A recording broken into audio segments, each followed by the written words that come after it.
ఈ సెషన్స్లో భాగంగా మనం ఇంగ్లీష్ పెడగాజీ గురించి అధ్యయనం చేస్తున్నాం.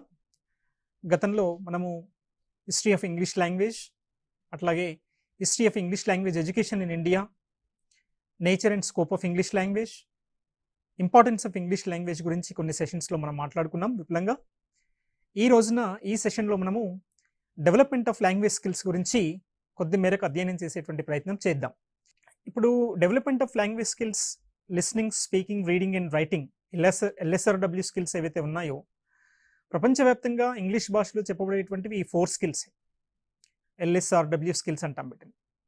లిస్నింగ్ అంటే వినడము, స్పీకింగ్ అంటే మాట్లాడడము, రీడింగ్ అంటే చదవడము, రైటింగ్ అంటే వ్రాయడం.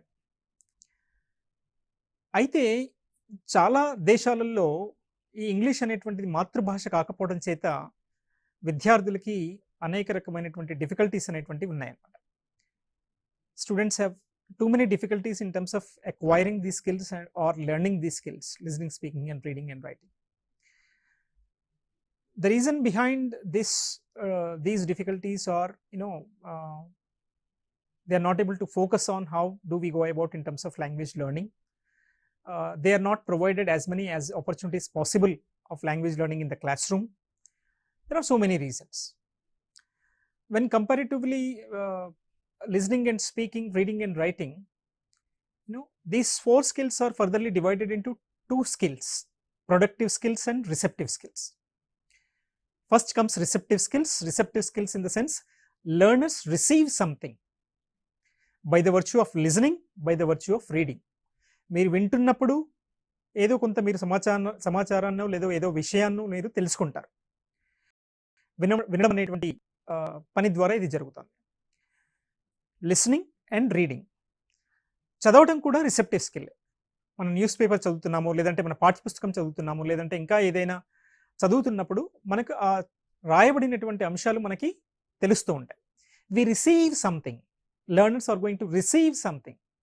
అందుకనే ఈ లిస్నింగ్ని, తర్వాత రీడింగ్ని రిసెప్టివ్ స్కిల్స్ అంటారు. తర్వాత స్పీకింగ్ అండ్ రైటింగ్, ఈ రెండింటిని ప్రొడక్టివ్ స్కిల్స్ అంటారు. ఎందుకంటే మనంతట మనంగా ప్రొడ్యూస్ చేయవలసి ఉంటుంది. స్పీక్ అంటే మనమే మాట్లాడవలసి ఉంటుంది, రైట్ అంటే మనమే రాయవలసి ఉంటుంది, లెర్నర్స్ రాయవలసి ఉంటుంది, లెర్నర్స్ మాట్లాడవలసి ఉంటుంది. సో ఇది టీచర్స్ మొట్టమొదటిగా మనం తెలుసుకోవాల్సినటువంటి అంశం, receptive skills and productive skills. ఇందులో మళ్ళీ ఒకదానికొకటి అనుసంధానమై ఉన్నది. The more you listen, the more you will be able to speak. The more you listen, the more you will be able to speak. The more you read, the more you will be able to write. ఇది కూడా మనం దృష్టిలో పెట్టుకోవాలన్నమాట. చిన్నపిల్లల్ని చూడండి, వాళ్ళు వినడం ద్వారానే వాళ్ళ యొక్క మాతృభాషని నేర్చుకుంటారు. నేర్చుకోవడం కాదు, అది ఎక్విజిషన్ అంటాం మనం దాన్ని. పొందుతారు, అది సహజ సిద్ధంగా జరిగేటువంటి ప్రక్రియ. వాళ్ళ ఇంట్లో పేరెంట్స్ కానీ ఎవరైనా పెద్దవాళ్ళు కానీ ఇట్లా మాట్లాడాలి అట్లా మాట్లాడాలి అని భాషను ఎవరు చెప్పరు. అక్విజిషన్ అంటాం దాన్ని. మనం స్కూల్కి వెళ్ళి A for apple, B for bat, C for cat, ఇది నేర్చుకోవడం అన్నమాట. ఇది నేర్చుకోవడం అనేటువంటి ప్రక్రియ. ఈ నేర్చుకునేటువంటి ప్రక్రియలో చాలా ఇబ్బందులు అనేటువంటివి ఎదురవుతాయి. సో విద్యార్థులకి మనము మొట్టమొదటిగా నేర్పించవలసినటువంటి అంశం ఏంటంటే లిసనింగ్. ఇంగ్లీష్ భాష పట్ల వాళ్ళకి వినడం పట్ల అభిరుచిని కలగజేయాలన్నమాట. ఎంత అభిరుచిని ఇంగ్లీష్ భాషను వినడం పట్ల కలగజేస్తే వాళ్ళని అంత మేరకు మనము మాట్లాడించగలుగుతాం. ఏ భాష అయినా సరే అన్నమాట. మనకు చిన్నపిల్లలు వాళ్ళ యొక్క మాతృభాషలను కేవలం వినడం ద్వారానే ఆ విన్నటువంటి సౌండ్స్ని, పదాలని, చిన్న చిన్న వాక్యాలని అనుకరించడం ద్వారా ఇమిటేషన్ అంటాం అన్నమాట. ఆ ఇమిటేషన్ ద్వారా మాత్రమే వాళ్ళు ప్రాక్టీస్ చేయడం ద్వారా వాళ్ళ ఏజ్ పెరుగుతున్న కొద్దీ, వాళ్ళ యొక్క మెదడు పెరుగుతున్న కొద్దీ, వృద్ధి చెందుతున్న కొద్దీ వాళ్ళు ఒక సిస్టమేటిక్ లాంగ్వేజ్గా దాన్ని మాట్లాడగలుగుతారు. ఇంగ్లీష్ భాష నేర్పేటువంటి టీచర్స్ కూడా ఈ విషయాన్ని దృష్టిలో పెట్టుకోవాలి. మనం ఇంగ్లీష్ భాష నేర్పుతున్నప్పుడు వాళ్ళని ఎన్ని తప్పులైనా మాట్లాడించాలి. మనం ఎన్ని తప్పులు మాట్లాడితే మనము వాళ్ళు ఎక్కడ తప్పు చేస్తున్నారు అనేటువంటి విషయాన్ని మనం సంగ్రహించి, వాళ్ళు ఎందుకు ఆ తప్పు చేస్తున్నారు అనేటువంటి విషయాన్ని విశ్లేషించి ఆ తప్పు తర్వాత మళ్ళీ మాట్లాడేటప్పుడు చేయకుండా ఉండేట్లుగా మనం చేయవలసినటువంటి బాధ్యత టీచర్స్గా మన పైన ఉంటుంది. సో ఇది స్థూలంగా ఒక listening, speaking, reading and writing గురించినటువంటి విశ్లేషణ అన్నమాట. ఇప్పుడు మనము ఒక్కొక్క స్కిల్ని గురించి, వాటి యొక్క పెడగాజికల్ అప్లికేషన్స్, బోధన అనువర్తనాలను గురించి మనం తెలుసుకుందాం. మనము బోధన చేసేటప్పుడు, ఇంగ్లీష్ భాషను బోధించేటప్పుడు, విద్యార్థులు కూడా ఇంగ్లీష్ భాషను నేర్చుకునేటప్పుడు ఇంటిగ్రేటెడ్ అప్రోచ్ అంటాం. కేవలం ఒక స్కిల్‌నే హైలైట్ చేయడం కాకుండా 4 స్కిల్స్‌ని కలుపుతూ మనము విద్యార్థులకి బోధన చేయవలసి ఉంటుంది.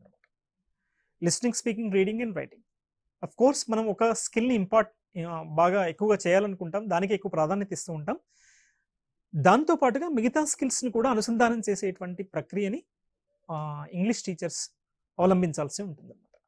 సో మిగతా స్కిల్స్ కూడా అవి మనం ఎట్లా నేర్చుకోవాలి అనేటువంటిది అంశం వాళ్ళకి అర్థమవుతుంది, మనం ఎట్లా వాళ్ళకి నేర్పాలనేటువంటి అంశం మనకు కూడా అర్థమవుతుంది. Coming back to this receptive skills and productive skills, now మొట్టమొదటిగా మనం లిసనింగ్ గురించి తెలుసుకుందాం.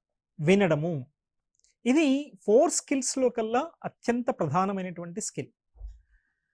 ఈ 4 స్కిల్స్లో బేసిక్ స్కిల్ అంటాం. లిజనింగ్ ద్వారానే మిగతావన్నీ కూడా జరుగుతాయి. లిజనింగ్ ద్వారానే ఒక పిల్లవాడు మాట్లాడగలుగుతాడు, ఒక విద్యార్థి మాట్లాడగలుగుతాడు. ఏం విన్నాడో అదే ఒక పుస్తకం చదువుతున్నప్పుడు, అదే అంశాలను చదువుతున్నప్పుడు, అదే వాక్యాలను చదువుతున్నప్పుడు, అదే పదాలను తరచుగా చూస్తున్నప్పుడు దాని గురించి కూడా కొంచెం తెలుసుకోగలుగుతాడు. అదే మాదిరిగా దాన్ని రాయగలుగుతాడు కూడా అన్నమాట. సో ప్రాథమికంగా ఈ లిసనింగ్ అనేటువంటి స్కిల్ ఏదైతే ఉందో, ఈ నైపుణ్యం ఏదైతే ఉందో చాలా ప్రాథమిక నైపుణ్యం అన్నమాట. ఆంగ్ల ఉపాధ్యాయులందరూ, ఇంగ్లీష్ టీచింగ్ చేసేటువంటి టీచర్స్ అందరూ కూడా దీని మీద ఎక్కువగా దృష్టి పెట్టాలి. పిల్లలకి ఎంత మేరకు వినగలిగేటువంటి యాక్టివిటీస్ మీద ఫోకస్ చేయగలిగితే, ఆ అవకాశాలు క్లాస్ రూమ్లో కల్పించగలిగితే అంత మేరకు విద్యార్థులు దాని మీద దృష్టి సారించగలుగుతారు, వినగలుగుతారు, వినింది ఇమిటేట్ చేయగలుగుతారు, ఇమిటేట్ చేయగలిగిన తర్వాత వాళ్ళు మాట్లాడగలుగుతారు. మాట్లాడుతున్నప్పుడు మీరు ఉపాధ్యాయులుగా వారు ఎక్కడ తప్పు మాట్లాడుతున్నారు, ఏ రకమైనటువంటి డిఫికల్టీస్ వాళ్ళకు ఉన్నాయి, ఏ రకంగా వాళ్ళు భాషని ఇంకా అనుకున్న స్థాయిలో మాట్లాడలేకపోతున్నారు అనేటువంటి విశ్లేషించి వాళ్ళకి చెప్పడం అనమాట. మళ్ళీ దాన్ని రెమెడియల్ టీచింగ్గా మనం చెప్పుకుంటాం అనమాట. మనకి లిసనింగ్ గురించి చెప్పేటప్పుడు, ఒక పాఠ్యాంశాన్ని బోధించేటప్పుడు ఉపాధ్యాయుల యొక్క ఉచ్చారణ చాలా స్పష్టంగా ఉండాలి, క్లియర్గా ఉండాలి. ఆర్టికులేషన్ అంటాం దాన్ని. ఆర్టికులేషన్ ఆఫ్ సౌండ్స్ చాలా క్లారిటీగా ఉండాలి. ఏ సౌండ్ని ఎట్లా ఉచ్చరించాలి, వాల్స్ని ఎట్లా ఉచ్చరించాలి, కన్సనెంట్ సౌండ్స్ని ఎట్లా ఉచ్చరించాలి, ఎట్లా ఆర్టికులేట్ చేయాలనేటువంటి విషయాల మీద ఉపాధ్యాయులకి ఒక సాధికారత ఉండాలన్నమాట. అప్పుడు నిజంగా వాళ్ళు వింటారు, మీరు చెప్పేటువంటి అంశాలన్నింటినీ వాళ్ళు వింటారు. మీరు వాళ్ళని ఎప్పుడైతే వినడానికి ఉద్యుక్తిని చేస్తారో అప్పుడు మీరు సగం విజయం సాధించినట్లే అన్నమాట. సో ఈ రకమైనటువంటి యాటిట్యూడ్ ఉండాలి మనకి. సో మన యొక్క ఉచ్చారణలో ఎటువంటి దోషాలు ఉండకూడదు, స్టటరింగ్ ఉండకూడదు, ఫాల్స్ స్టార్ట్స్ ఉండకూడదు, చెప్పిందే చెప్పడం ఉండకూడదు, ఈ రకంగా ఉండాలన్నమాట. సో ఇప్పుడు మనము యాక్చువల్గా పెడగాజిక్లోకి వెళ్దాం, అంటే అప్లికేషన్లోకి వెళ్దాం. లిజనింగ్ అప్లికేషన్ ఎట్లా చేయాలి? ఇప్పుడు క్లాస్ రూమ్లో ఉపాధ్యాయుడు ఒక లిజనింగ్ సోర్స్ అయితే, ఇవి కాకుండా ఇంకా ఏం చెప్పగలుగుతామంటే మనం అథెంటిక్ లిజనింగ్ మెటీరియల్స్ని మనం తీసుకురాగలుగుతాం. రికార్డెడ్ ఆడియో సిడీస్ కానీ, లేకపోతే కెసెట్స్ కానీ, లేకపోతే ఏమైనా టీవీ ప్రోగ్రామ్స్ కానీ, రికార్డెడ్ లిసనింగ్ మెటీరియల్స్ని కానీ, ఓకే, ఆర్ లైవ్ లిసనింగ్ మెటీరియల్స్ని కానీ వాళ్ళకి చూపించాలి. స్టూడెంట్స్ ఒక టీచర్కి ఫోకస్ చేస్తున్నప్పుడు రోజు ఒక టీచర్ ఏ రకమైనటువంటి బోధన, ఏ రకమైనటువంటి ఆర్టికులేషన్ చేస్తుంటారో వాళ్ళకి అవగాహన ఉంటుంది. ఈ రకమైనటువంటి మనం చేస్తున్నప్పుడు ఏమవుతుందంటే వాళ్ళు ఆంగ్ల భాషలో ఉన్నటువంటి వైవిధ్యమైనటువంటి ఆర్టికులేషన్స్ని వాళ్ళు తెలుసుకోగలుగుతారు. ఇప్పుడు మనము అథెంటిక్ లిసనింగ్ మెటీరియల్స్ని క్లాస్ రూమ్లోకి ఎప్పుడైతే తీసుకురాగలుగుతామో, రికార్డెడ్ లిసనింగ్ మెటీరియల్స్ని ఎప్పుడైతే తీసుకురాగలుగుతామో, లైవ్ లిసనింగ్ మెటీరియల్స్ని ఎప్పుడైతే తీసుకురాగలుగుతామో, ఒక స్పీకర్కి ఇంకొక స్పీకర్కి మధ్య ఉన్నటువంటి వైవిధ్యాన్ని వాళ్ళు అంచనా వేయగలుగుతారు. నేను ఎక్కడ ఉన్నాను, నా స్థాయి ఏ విధంగా ఉంది అనేటువంటి ప్రశ్న కూడా వాళ్ళ మదిలో తలెత్తుతుంది. అది వాళ్ళని ఆ స్కిల్ నేర్చుకోవడంలో ఇంకా ఎక్కువగా పురోగతిని సాధించే విధంగా ఉపయోగపడుతుంది అన్నమాట. ఇప్పుడు మనం అథెంటిక్ మెటీరియల్స్ ఫర్ లిజనింగ్ అంటే ఏమనుకుంటాం మనం? చెప్పండి. ఏ రకమైనటువంటి క్రికెట్ కామెంటరీ కానీ, లేకపోతే నేషనల్ జియోగ్రఫిక్ ఛానల్లో వచ్చేటువంటి నరేషన్ కానీ, లేకపోతే రైల్వే అనౌన్స్మెంట్స్ కానీ, లేకపోతే రేడియో అనౌన్స్మెంట్స్ కానీ, ఇటువంటి విధంగా ఉండేటువంటి మెటీరియల్స్ని మనం అథెంటిక్ లిసనింగ్ మెటీరియల్స్ అంటాం అనమాట. రోజు వాళ్ళకి స్పోర్ట్స్ ఇంట్రెస్ట్ అనుకోండి, వాళ్ళని క్రికెట్ కామెంటరీ విననియండి. డిఫరెంట్ కామెంటరేటర్స్ ఉంటారు, ఇండియన్ కామెంటరేటర్స్ ఉంటారు, ఫారిన్ కామెంటరేటర్స్ ఉంటారు. వాళ్ళు ఏ రకంగా కామెంటరీ చెప్తున్నారు, వాళ్ళ ఉచ్చారణ ఏ విధంగా ఉంది, వాళ్ళ ఆర్టికులేషన్ ఎట్లా ఉంది, వాళ్ళ ప్రొనౌన్సియేషన్ ఎట్లా ఉంది, వాళ్ళ స్ట్రెస్ ఎట్లా ఉంది, ఇంటోనేషన్ ఎట్లా ఉంది, రీథమ్ ఎట్లా ఉంది, ఇవన్నింటిని అంశాలని వాళ్ళకి తెలియజెప్పే విధంగా మన యొక్క బోధనా విధానం అనేటువంటిది ఉండాలన్నమాట.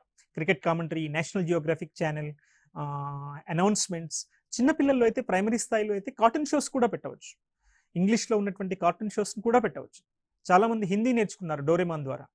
అట్లాగే ఇంగ్లీష్ కార్టూన్ షోస్ ద్వారా కూడా అది కూడా ఒక రకమైనటువంటి అథెంటిక్ లిసనింగ్ మెటీరియల్ అనమాట. ఇది పెద్ద స్థాయిలలో సాధ్యం కాదు, కానీ ప్రైమరీ స్థాయిలలో కానీ విస్తృత స్థాయిలో సాధ్యమవుతుంది. ఇంగ్లీష్ రైమ్స్ కానీ ఇవన్నీ కూడా అవి వినడం వల్ల వాళ్ళ మైండ్ దానికి ట్యూన్ అవుతుంది. ఇప్పుడు మనం ఒక పాటను 10 సార్లు విన్నాం అనుకోండి, ఒక హిట్ సాంగ్ని 10 సార్లు విన్నాం అనుకోండి, ఏమవుతుంది 11వ సారి 12వ సారి మనకు తెలియకుండానే దాన్ని మనం హమ్ చేస్తాం. పాడలేకపోయినా సరే పూర్తి స్థాయిలో దాన్ని హమ్ చేస్తాం అన్నమాట. ఇదే ప్రక్రియ విద్యార్థుల యొక్క మనసుల్లో కూడా జరుగుతుంది. కన్సిస్టెంట్గా వాళ్ళు వింటున్నప్పుడు ఖచ్చితంగా వాళ్ళ యొక్క మెదడులు అనేటువంటివి సింక్రనైజింగ్కి గురవుతాయి అన్నమాట. అది వాళ్ళకి తెలియకుండానే ఇంగ్లీష్ భాషని మాట్లాడే విధంగా చేస్తుంది. కానీ చాలామంది ఉపాధ్యాయులు లిసనింగ్ స్కిల్ మీద ఫోకస్ చేయరు అనమాట. కేవలం మనకు ఏదైతే సిలబస్ ఉందో దాన్ని చెప్పడము, ప్రోస్ పోయిటరీ ఏదైతే ఉందో వాళ్ళని చెప్పే word by word, sentence by sentence ఇట్లా మీనింగ్ చెప్పడం వల్ల వాళ్ళు దానికి అలవాటు పడతారు. అట్లా కాదు, లిసనింగ్ని మనం పూర్తి స్థాయిలో వాళ్ళకి చెప్పాలి, దాని యొక్క ప్రాధాన్యతను వివరించాలి, అది ఏ విధంగా మిగతా స్కిల్స్ని డెవలప్ చేసుకోవడానికి ఉపకరిస్తుందో కూడా మనము తెలియజేయగలిగి ఉండాలన్నమాట. ఇప్పుడు మనం చెప్పుకున్నట్లుగా అనమాట నేషనల్ జియోగ్రఫిక్ ఛానల్ కానీ, రేడియో కామెంటరీ కానీ, టీవీ కామెంటరీ కానీ, తర్వాత రైల్వే స్టేషన్ అనౌన్స్మెంట్స్ కానీ, ఇంకా ఎనీథింగ్ ఎల్స్, ఇవి అథెంటిక్ లిసనింగ్ మెటీరియల్స్ కిందికి వస్తాయి అన్నమాట. తర్వాత రికార్డెడ్ లిసనింగ్ మెటీరియల్స్ అంటే speeches by the great people, లేకపోతే ఇప్పుడు మనకి చాలా ఇంటరాక్టివ్ బుక్స్ వచ్చినాయి, అంటే బుక్స్ విత్ ఆడియో సిడీస్ వచ్చినాయి అనమాట. మనకి ప్రైమరీగా ఇంగ్లీష్ భాషలోకి సంబంధించిన ఫొనెటిక్స్, ఫొనాలజీ, దీనికి సంబంధించి కూడా బెటర్ ఇంగ్లీష్ ప్రొనౌన్సియేషన్కి సంబంధించినటువంటి కూడా ఇంగ్లీష్ ప్రొనౌన్సియేషన్ ఇన్ యూజ్ అనేటువంటి పుస్తకాలు ఆడియో సిడీస్ ద్వారా కూడా వచ్చినాయి అనమాట. ఇవి కూడా వాళ్ళకి వినిపించేటువంటి ప్రయత్నం చేస్తున్నప్పుడు ఏ సౌండ్ని ఎట్లా ఆర్టికులేట్ చేయాలి, వాల్స్కి కన్సనెంట్స్కి ఏ రకమైనటువంటి డిఫరెన్స్ ఉంది, వాల్స్ని ఆర్టికులేట్ చేసేటప్పుడు ఏ రకమైనటువంటి రూల్స్ అండ్ రెగ్యులేషన్స్ ఉన్నాయి, కన్సనెంట్స్ని ఆర్టికులేట్ చేసేటప్పుడు ఏ రకమైనటువంటి డిఫరెన్సెస్ ఉన్నాయి, ఇవన్నీ కూడా వాళ్ళు తేలిగ్గా గమనించగలుగుతారు. గమనించలేనటువంటి పక్షంలో ఉపాధ్యాయులు వాళ్ళకి హెల్ప్ చేయాలి, టీచర్స్ వాళ్ళకి హెల్ప్ చేయాలన్నమాట. ఇవి రికార్డెడ్ లిసనింగ్ మెటీరియల్స్ కూడా వాళ్ళకి చాలా ఉపయోగపడుతుంటాయి అన్నమాట.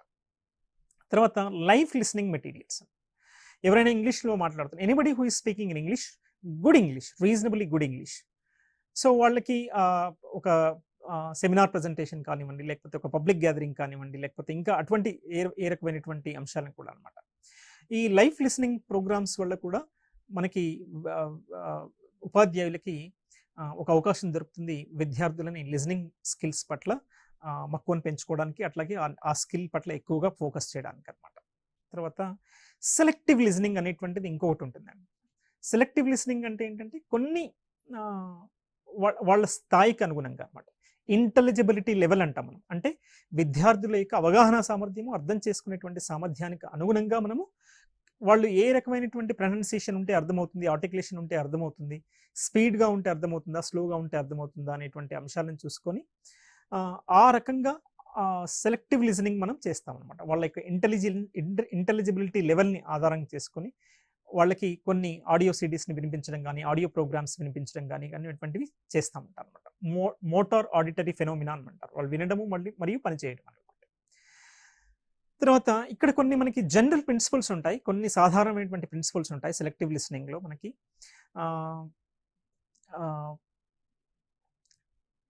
the very moment that one first starts hearing a language, okay, from the beginning it should be there, then listen for only one feature at a time, or listening for content, listening for pronunciation, listening for articulation or something like that. ఈ రకంగా వాళ్ళని మనము listening పట్ల, selective listening పట్ల విద్యార్థులని motivate చేసినట్లయితే చాలా వరకు మనకి యూజెస్ ఉంటుంది. ఫొనెటిక్ ఫీచర్స్ అనేటువంటివి మనకు ఎక్కువగా వాళ్ళకి అవగాహన చేసుకునే విధంగా మనం ఈ సెలెక్టివ్ లిజనింగ్ యాక్టివిటీస్ని మనం చేయించాలి. అట్లాగే కొత్త కొత్త పదాలు వస్తుంటాయి, వాళ్ళు ఈ సెలెక్టివ్ లిజనింగ్ చేస్తున్నప్పుడు వాళ్ళని నోట్ చేసుకోమని అడగాలి. వాళ్ళకి అర్థాలు తెలిస్తే వాటిని ఏ కాంటెక్స్లో ఉపయోగిస్తున్నాను అనేటువంటి విషయాలను అడగాలి. లేనట్లయితే మనం ఏ కాంటెక్స్లో ఉపయోగించవచ్చో వాళ్ళకి టీచర్స్ కొంతమేరకు హెల్ప్ చేయవచ్చు. తర్వాత ఆ సెలెక్టివ్ లిజనింగ్లో వాడబడినటువంటి గ్రామర్ ఏ స్థాయిలో ఉంది, ప్రాథమిక స్థాయిలో ఉందా, లేకపోతే కొద్దిగా ఉన్నత స్థాయిలో ఉందా, చాలా అడ్వాన్స్డ్ స్థాయిలో ఉందా అనేటువంటి అంశాలను కూడా మనము ఈ సెలెక్టివ్ లిసనింగ్ ద్వారా మనం విద్యార్థులకి బోధించేటువంటి అవకాశం మనకి దొరుకుతుంది అనమాట. ఈ ఫొనెటిక్ ఫీచర్స్ అనేటువంటివి చాలా ఇంపార్టెంట్ అండి. ఫొనెటిక్ ఫీచర్స్ అంటే ఏంటి? ఫస్ట్గా వచ్చేటువంటిది ఆర్టికులేషన్, ప్రొనౌన్సియేషన్, స్ట్రెస్, రీథమ్, ఇంటనేషన్, దీన్ని మనము మ్యూజిక్ ఆఫ్ లాంగ్వేజ్ అంటాం, లేదంటే మెలడీ ఆఫ్ లాంగ్వేజ్ అంటాం అన్నమాట. చాలామంది విద్యార్థులకి ఈ రకమైనటువంటి అంశాలని వాళ్ళకి తెలియపరచకపోవడం వల్ల కూడా వాళ్ళు ఇంగ్లీష్ భాషని పూర్తి స్థాయిలో నేర్చుకోవడంలో వెనుకబడి ఉన్నారని చెప్పవచ్చు అనమాట. సో ఏ విధంగా మనము ఒక వర్డ్ని స్ట్రెస్ చేయాలి, ఏ సిలబుల్ని స్ట్రెస్ చేయాలి, ఫస్ట్ సిలబుల్ని స్ట్రెస్ చేయాలా, సెకండ్ సిలబుల్ని స్ట్రెస్ చేయాలా, ఫస్ట్ సిలబుల్ స్ట్రెస్ చేయాలంటే ఏ రూల్ని పాటించాలి, సెకండ్ సిలబుల్ని స్ట్రెస్ చేయాలంటే ఏ రూల్ని పాటించాలి, తర్వాత ఎక్స్ప్రెషన్లో ఏ రకమైనటువంటి ఇంటోనేషన్ని ఉపయోగించాలి. ఇంటోనేషన్ అంటే మనము ఫాలింగ్ రేజింగ్ టోన్ ఉపయోగించాలా, ఫాలింగ్ రేజింగ్ టోన్ ఉపయోగించాలా, ఫాలింగ్ రేజింగ్ టోన్ ఉపయోగించాలా, ఈ రకమైనటువంటి స్ట్రెస్, రీథమ్, తర్వాత ఏ విధంగా మనం రిథమిక్గా మాట్లాడాలి, ఇవన్నీ కూడా అనమాట. ప్రొనౌన్సియేషన్ అనేటువంటిది చాలా ఇంపార్టెంట్ అండి. స్ట్రెస్, రీథమ్, ఇంటనేషన్ అనేటువంటివి మన ఇండియన్స్ స్ట్రెస్ని ఎక్కువగా ఉపయోగించారు, but you should be able to understand some of the stress pattern rules also, so they will be able to learn language in a better way. So all these things are considered to be as a phonetic features అన్నమాట. ముఖ్యంగా వాల్స్లో ఉన్నప్పుడు, wall సౌండ్స్ని మనం చెప్తున్నప్పుడు ఆ సౌండ్లోనే మనకు 5 variations ఉంటాయి అన్నమాట. ఏ spelling వచ్చినప్పుడు ఏ ఆ అని వాడాలి, ఏ రకంగా దాన్ని ఉచ్చరించాలనేటువంటి అంశాలను మనం విద్యార్థులకి పూర్తి స్థాయిలో తెలియజెప్పేటువంటి ప్రయత్నం చేయాలి. కన్సనెంట్ సౌండ్స్ని చెప్తున్నప్పుడు కొన్ని యాస్పిరేటెడ్ కాన్సనెంట్స్ ఉంటాయి, కొన్ని నేజల్ కాన్సనెంట్స్ ఉంటాయి, కొన్ని వాయిస్లెస్ కాన్సనెంట్స్ ఉంటాయి, కొన్ని వాయిస్డ్ కాన్సనెంట్స్ ఉంటాయి. ఇవన్నీ కూడా విద్యార్థులకి అవగాహన చేసేటువంటి ప్రయత్నం చేయాలి. తర్వాత ఇక్కడ కొన్ని మనం లిజనింగ్ యాక్టివిటీస్ని చాలా చేయవచ్చండి క్లాస్ రూమ్లో. కేవలం నేను చెప్పే యాక్టివిటీసే ఇవన్నీ చేయాలని ఏం లేదు. వీటిని కొంచెం ప్రాథమికంగా తీసుకొని వీటి ద్వారా ఇంకా ఏ రకంగా చేస్తారో, క్వశ్చన్స్ ఏ విధంగా అడుగుతారో కూడా మీరు అధ్యయనం చేసుకోవచ్చండి. మీరు విద్యార్థుల యొక్క స్థాయిని బట్టి మీరు టీచర్స్ ఏ రకమైనటువంటి యాక్టివిటీస్ చేస్తారనేటువంటిది కేవలం ఉపాధ్యాయుడికి మాత్రమే తెలిసేటువంటి అంశము. ఇవి జనరల్గా మనం ఓవరాల్గా ఏ రకమైనటువంటి లిజనింగ్ యాక్టివిటీస్ని క్లాస్ రూమ్లో టేకప్ చేయవచ్చు అనేటువంటి అంశాన్ని మనం చూసినట్లయితే, listening and following a route. ఒకరు somebody say something else and others follow, or the teacher say something else, other will be able to follow అనమాట. Right, playing a tape or playing an audio CD or something like that, or describing a place or something like that, to reach a particular route, ఈ రకమైనటువంటి యాక్టివిటీస్ని మనం చేసుకోవచ్చు అన్నమాట. తర్వాత listening to a telephone call and writing the message, summing up the message అండి. You listen to a telephone call and what exactly the other wants to convey to someone else and write it up, something like that. So intensive listening skills అంటే listening for some specific information అనేటువంటిది మనకి తెలుస్తూ ఉంటుంది అన్నమాట. Listening to a recipe, nowadays many TV programs are there which are going to be telecasted in terms of cooking recipes. Make the students to listen to that things, they will be able to listen to them, and how the recipe is being made, just ask them to write up on that, just an assignment kind of thing. So these are some of the listening skills and some of the listening activities. Very few of the listening activities. There are umpty number of listening activities. You should try to focus as much as possible on listening activities itself, because the more students are able to listen, the more they are able to speak. I already told you, speech is primary, writing is secondary.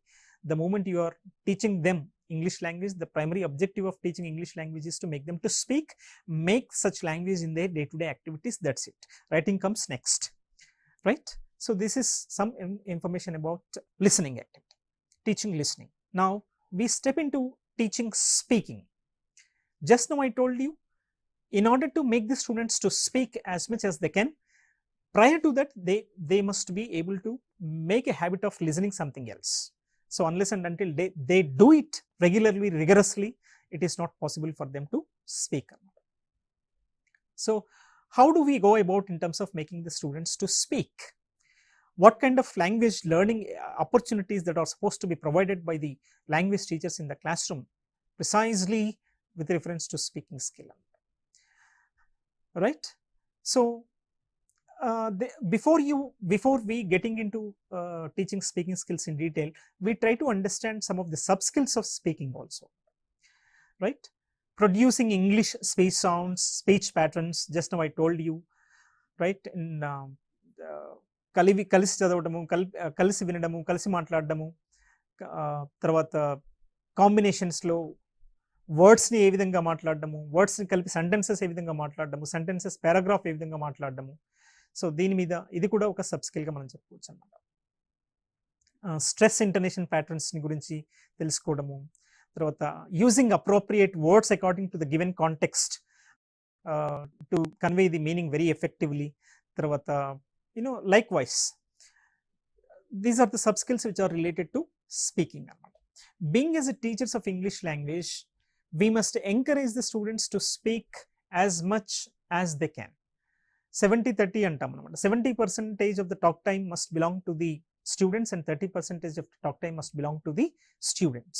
How the teachers of English language are able to make the students to cultivate the habit of speaking skills, it is up to the teacher. The kind of language speaking opportunities that are being provided, the activities, the kind of tasks that which are being carried out by the English teacher in the classroom, all these are going to result in making the students to become good speakers or the reasonable speakers at English language. So like listening skills, the activities which we have taken up, as regards the speaking skills also concerned, we have certain activities, tasks to be taken up, right? Role plays is one of the activities. You can take the role of a teacher, you can take the role of a doctor, you can take the role of a bank employee, or you can take the role of a grocery shop, something like that. Many roles can be designed and ask the students to get involved in that role and ask them to play that role very effectively. It is very natural, it is quite natural that they make humpty number of mistakes, and don't discourage them while they are going to speak the incorrect English or English with full of grammatical flaws and other things. Note them down quietly and tell them where they are going wrong, why they are going wrong, what is to be done, what is supposed to be carried out in terms of overcoming such kind of problems. And when teachers have to be very careful in terms of identifying things and make the students to know where exactly they are going wrong. So role plays are the very important activities to be taken up by the teachers.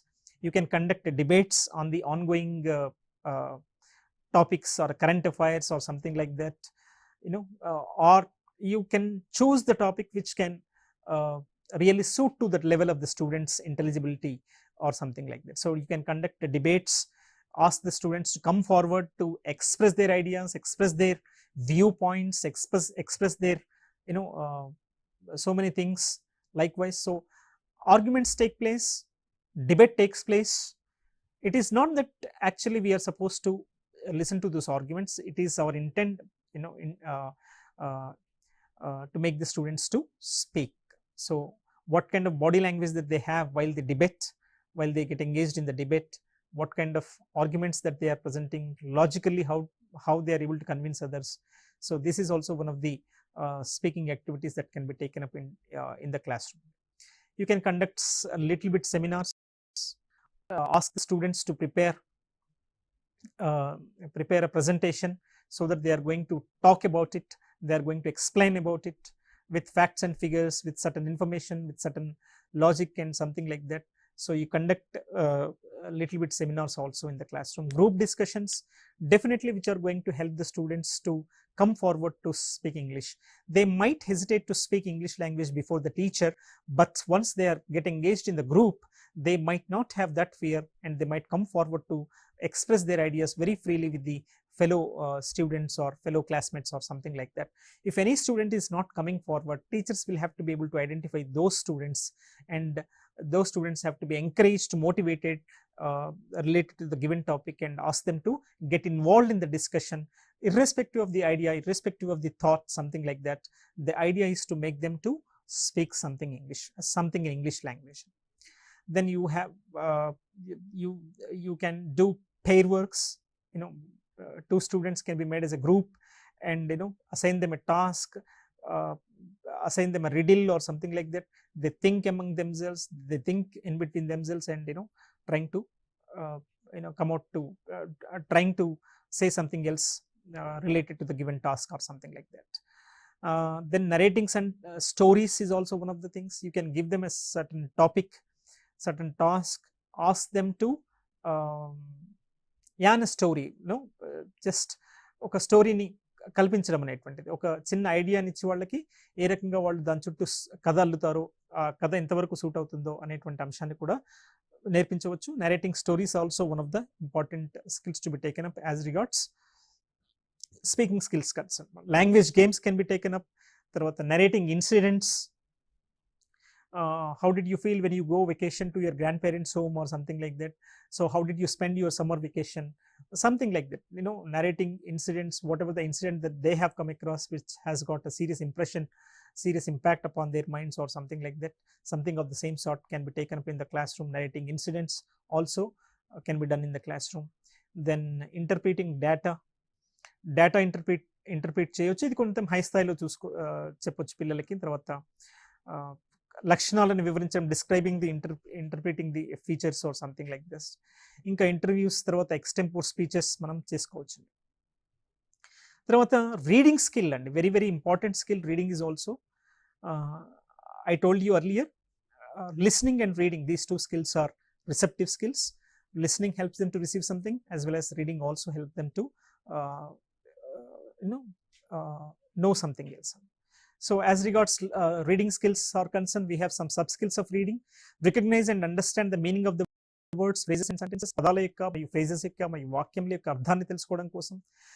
అట్లాగే మళ్ళీ read loud reading చేయడం వల్ల వాళ్ళ ప్రొనౌన్సియేషన్ని, తర్వాత proper ఇంటోనేషన్ని improve చేసుకోవడం కోసం, తర్వాత మీనింగ్ని guest చేయడం కోసం, తర్వాత పదాలు కాంటెక్స్ట్కి అనుగుణంగా వాడబడినాయా లేదా అనేది తెలుసుకోవడం కోసం, తర్వాత సైలెంట్ రీడింగ్ని అలా కల్టివేట్ చేసుకోవడం కోసం, ఈ రకమైనటువంటి సబ్ స్కిల్స్ అన్ని కూడా రీడింగ్లో ఉంటాయన్నమాట.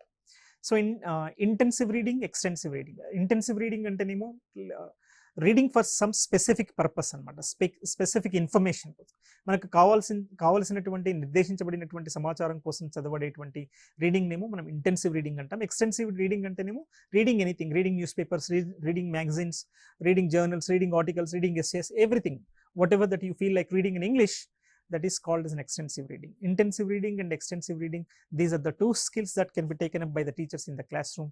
There are certain process of reading skills that which are being given here. Skimming, scanning. Skimming is also just like that, going through the headlines or something like that. Scanning is again going for some specific information kind of thing. You can go with this SQ3R technique as regards this reading is concerned. Survey, question, read, recite and review technique that is very useful for the students to improve their reading skills, something like that. Note making, note taking are also related to reading itself. While they read, they have to make some notes. They have take some notes and they have to make some notes out of the notes that they have taken. So these are the reading skills. The last skill which comes as regards this LSRW skills concern, writing skills. So we all have certain difficulties in terms of writing. We become nervous the moment we are asked to write something on a paper, because while speaking we just make so many errors, it doesn't matter, but while writing we have to be very particular. We are not supposed to produce English which is with full of flaws, grammatical errors and something like that. It is not supposed to be done. So how we are able to make the students to cultivate the habit of this writing skills? You can go for a dictation skill, you can go for guided composition, right? You just make this to make sure that their writing patterns are very good. Students writing patterns are very good. They know the sentence structure so that they can overcome these grammatical errors kind of thing. When V1 should be used, when V2 should be used, when V3 should be used, when V4 should be used, when B form should be used, when have form should be used.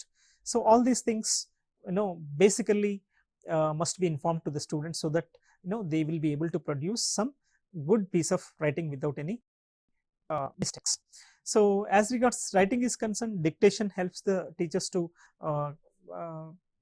make the students to cultivate the habit of writing, and guided composition with the help of some hints, the help of some cues, clues, they are able to do something else. They are able to develop their writing skills. So as regards these 4 skills concerned, it is not possible, it is not recommended for the English teachers to go with only one skill. I already told you, we have to take up this integrated approach of language teaching. Listening, speaking, reading and writing skills. No skill can be taught in isolation. It is not recommended also, it is not good for the teachers and as well as the students also, right? As far as these 4 skills are concerned, in the examination mostly you will be asked to questions from the listening kind of thing. What do you mean by intensive listening? What do you mean by extensive listening? What do you mean by, you know, what kind of materials that can be used in terms of listening skills? How best we are going to make the students to listen? In what way we can motivate the students to listen? వాళ్ళని ఏ విధంగా మనము listening వైపు మనము చేయవచ్చు, motivate చేయవచ్చు అనే అంశాల మీద క్వశ్చన్స్ అడుగుతారు. రెండవది స్పీకింగ్ రీడింగ్ కూడా అడుగుతారు. రీడింగ్లో వచ్చేసి SQ3R టెక్నిక్ మీద మీరు ఫోకస్ చేయండి. స్పీకింగ్ మీద మీరు ఎక్కువగా మనకి ఫొనెటిక్స్ అనేటువంటి ఫీచర్ ఉంది, అది ఫొనెటిక్ డిస్క్రిప్షన్, ఫొనెటిక్ ట్రాన్స్క్రిప్షన్ అనేటువంటిది. సో ఎట్లా మనం ఆర్టికులేషన్ ఎట్లా చేయాలి, ఆర్టికులేషన్ రూల్స్ ఏంటి, ప్రొనౌన్సియేషన్ రూల్స్ ఏంటి, స్ట్రెస్ రిథమ్ ఇంటోనేషన్ రూల్స్ అనేటువంటివి ఏం చేయాలి, ఎట్లా చేయాలి అనేటువంటివి, ఏ విధంగా మనము లిసనింగ్ స్కిల్స్ని యాక్టివిటీస్ పరంగా మనం ఆపర్చునిటీని ఏ విధంగా మనం కల్పిస్తాం విద్యార్థులకు అనే దాని మీద ఎక్కువగా ఫోకస్ చేయడం, దీని మీద కూడా ఎక్కువగా క్వశ్చన్స్ అనేటువంటివి అడుగుతూ ఉంటారు అనమాట. సో దాని తర్వాత మనకు స్పీకింగ్, మీకు ఆల్రెడీ చెప్పాను, నేను ఎంత ఎక్కువగా వినగలిగితే మీరు అంత ఎక్కువగా మాట్లాడగలుగుతారు. వినడం అనేటువంటిది చాలా ఇంటెన్సివ్గా జరగాలి. నేను ఇంగ్లీష్ భాష నేర్చుకోవాలి అనేటువంటి ఒక స్ట్రాంగ్ మేకప్ ఆఫ్ మైండ్తో మీరు వినాలి. అప్పుడు మాత్రమే మీకు సాధ్యమవుతుంది మాట్లాడడం అనేటువంటి ప్రక్రియ, స్పీకింగ్ అనేటువంటి ప్రక్రియ ఇప్పుడు మాత్రమే సాధ్యమవుతుంది.